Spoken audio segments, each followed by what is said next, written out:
Seja bem-vindo, amigo do projeto Praia Vermelha. A gente já sabe que alguma questão sobre a Ásia vai cair na nossa prova e a gente não sabe sobre o que. Nós estamos tentando matar todas as possibilidades, mas realmente não é fácil porque a Ásia é gigantesca e os atritos são tão gigantescos quanto o tamanho do continente. Nós vamos tentar aqui matar mais uma possibilidade, que é dar uma estudadinha rápida no Cáucaso, rapidinho, só para a gente entender o que se passa ali naquela região, que eu chamei de Cáucaso, numa piadinha sem graça, mas pertinente. Então, o Cáucaso é uma região onde, obviamente, dominada pela cadeia de montanha do Cáucaso, que é muito alta, chega a várias elevações acima de 5.000 metros, então é realmente uma região que, por características naturais, ela serve de fronteira, né? Então isso agrega já diz muita coisa sobre o que acontece ali, tá? Então ela fica numa região entre a Europa, a Ásia e Rússia e até mesmo próximo do Oriente Médio. Então é uma região de interesse geopolítico gigantesco, nós já estudamos isso, né? Três países que estão presentes ali, a Geórgia, a Armênia e o Azerbaijão. Só para você ter uma ideia da complicação, nós já estudamos que em regiões montanhosas as culturas dificilmente se interagem, né, e acabam surgindo culturas locais. Nós temos aí em Geórgia, por exemplo, uma população que é de origem georgiana. Não existe outra similar no mundo. É uma que só tem ali e ficou isolada ali por muito tempo, tá? A Armênia, já o povo armênio, né? E o Azerbaijão, o povo azeri, tá? São países razoavelmente populosos, né? Sendo que o principal deles, com certeza, é o Azerbaijão. O Azerbaijão ele é de maioria muçulmano xiita, enquanto os outros dois países aí da região são cristãos ortodoxos. Então, pela geografia e os principais pontos, nós temos a grande cadeia de montanhas do Cáucaso e uma outra montanha mais ao sul. Tá? O Mar Cáspio, que é o maior mar fechado, né? Então somente o Mar Cáspio ele não dá acesso a nenhum outro mar, né?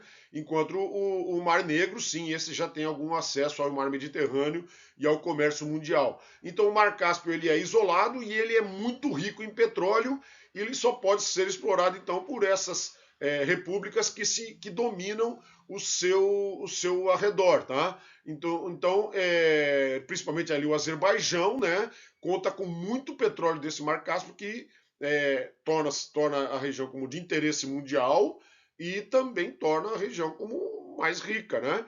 Então, o Azerbaijão é sem dúvida o maior país da região. O país com a região serve de limites, então com três grandes potências atualmente. Já serviu de limite ao longo da história durante vários impérios, tá? Império Persa, Império Romano, Império Otomano, chegavam até ali. Império Russo chegava até ali. Então ali sempre ficava. Muitos povos andaram, em função disso, muitos povos andaram por ali. Tá? Então, por isso que ficou padrões culturais, assim, que na verdade não são padrões, né?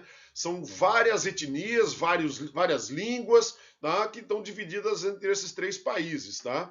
Então, hoje serve de fronteira entre esses três grandes países, que são a Rússia, a Turquia e o Irã.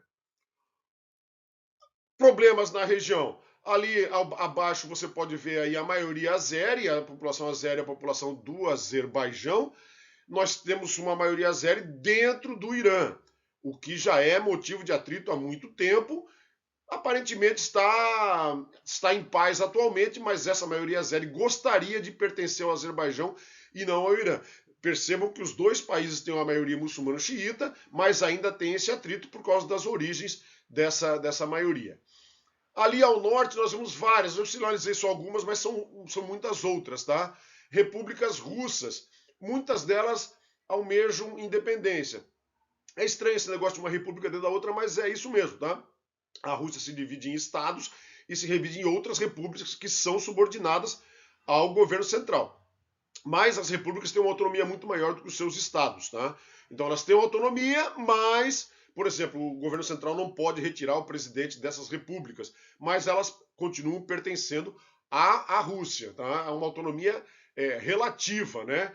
Então, independência não tem, como a gente viu o caso da guerra russo-georgiana aí na região, ou as guerras contra a Chechênia, né? Então são regiões que não têm uma autonomia bastante relativa, porque elas na verdade pertencem à Federação Russa. Aí eu coloquei os principais gasodutos, que é outra questão problemática na região. Como a região produz muito petróleo, ela automaticamente precisa escoar essa produção, obviamente. A Rússia sempre foi uma grande exportadora de petróleo e gás natural, né? E tem um detalhe aqui, que essas repúblicas, tanto o Azerbaijão quanto a Geórgia, elas foram ex-repúblicas soviéticas. Então, a infraestrutura disponível nessas repúblicas ainda é basicamente aquela implementada durante o regime soviético. Então, os gasodutos que partem de Baku, o gasoduto principal, tem o outro que é o que vai para o oeste, que vai para a Turquia, tá? Para desovar no mar Mediterrâneo e para escoar a produção, mas o gasoduto que era mais usado era o gasoduto que ligava direto a Moscou. Então, o Azerbaijão ele tem essa dificuldade de escoar sua produção porque ele tem o gasoduto direcionado para Moscou, que era a capital do Império Soviético, né? Mas ele também tem um outro gasoduto que flui, mas passa por terras da Turquia, que também é uma outra potência, que também tem seus interesses, e o Azerbaijão fica no meio desse furdunço aí de interesses turcos, interesses russos, e ele vai tentando driblar o que for melhor para ele. Agora, inclusive, a Turquia tem aproveitado muito por causa dessa guerra da Rússia contra a Ucrânia, né? Então, esses gasodutos entram muito nessa questão problemática aí da região, tá? Aí o gasoduto BPC, né, que sai de Baku em direção ao Mar Negro, né? Você pode observar aí, até nesse slide fica bem fácil, eu fiz questão de inserir esse slide por causa disso, que o Azerbaijão ele tem uma grande maioria ali situada a leste, né? Mas tem um pedaço do Azerbaijão a oeste, um enclave, né? Junto com a Armênia. Então, pô, é difícil isso funcionar, é complicado, né? E no meio ali tem uma região em disputa entre Azerbaijão e a Armênia, que é a região do Alto Karabakh. Já houve guerras e, na verdade, está em guerra. Nunca foi selada a paz, embora tenha um armistício, não estão guerreando agora, mas a guerra ainda não foi encerrada, não foi feito um tratado de paz com essa região do Alto Karabakh. Tá? E ali há uma coisa muito interessante, porque sempre você tem que jogar os seus interesses. Então, a Armênia, apesar de ter sido já chacinada, teve realmente genocídios armênios, tá? A Rússia foi muito cruel com a Armênia, mas nesse momento a Armênia busca apoio russo, enquanto o Azerbaijão busca apoio turco. É uma coisa muito esquisita, né? Mas isso tende a mudar a qualquer momento, né? Porque é um jogo de interesses. Né? A Geórgia, que também já foi invadida pela Rússia, é um país independente, mas tem ali suas políticas ainda relacionadas à Rússia. Então, na verdade, ele não pode também, não tem condição de ser totalmente independente, porque a Rússia tem uma influência gigantesca ali, mas além disso, tem seus governos ali corruptos, que são de origem georgiana, mas com forte influência russa. A Rússia, quando era União Soviética, fez todo um programa de tentar transformar aquela população numa população que falasse russo e que aderisse à cultura russa. Não houve êxito e elas acabaram proclamando independência, mas essa questão cultural, essa questão, ela continua muito forte. É uma região de fronteiras onde ela divide vários interesses e esses interesses são conflitantes e que complica todo esse quebra-cabeça geopolítico da região.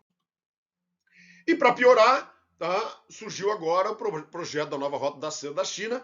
A China colocou os olhos na região, e tem fortes tendências de ter ampliado os seus interesses também ali na região do Cáucaso.